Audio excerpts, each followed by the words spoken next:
顾骨头就爱啉牛奶，顾头脑你就找冠生。大家平安，我是冠生。英语内底看有几哪个无同的词会使用 ？See、look、watch、read， 这个词到底有啥物无同呢？甲因的差别如何清楚？毋但互你考试轻松，嘛互你甲海外的朋友对谈更较顺利哦。See 是用目睭去看，重要的是用目睭接收信息的过程。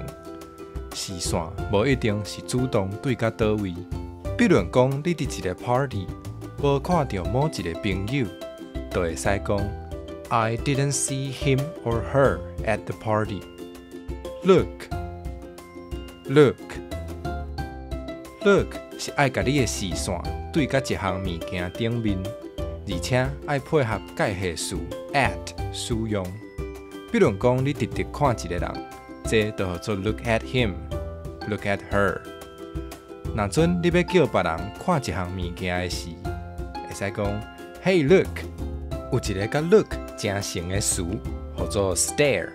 若是你掠一个人紧紧看，看到伊心内会寒，安尼就叫做 stare at him、stare at her。stare 就是nhìn，冠生嘛感觉会使讲是更较强烈的 look。watch 是专心看一段时间，才叫做 watch。看电视是 watch TV， 看表演是 watch a show， 看 YouTube 就是 watch YouTube。除了这种较娱乐的看，监视嘛是专心看一段时间。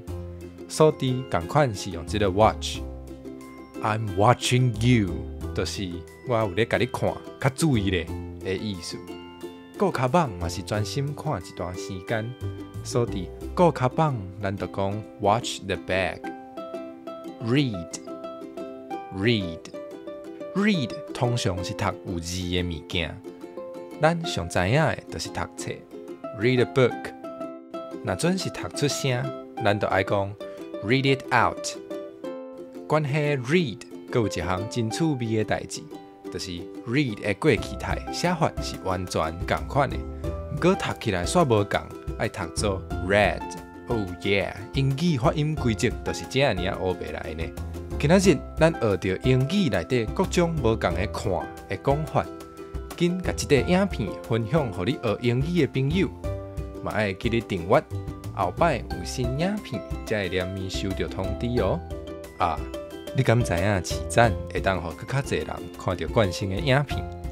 你若感觉这个影片对学英语有帮助，会使试一个。安尼，毋若是甲冠生斗3工，嘛是甲大家斗3工哦。好啊，我要来去写报告啊。我是冠生，咱后摆再会。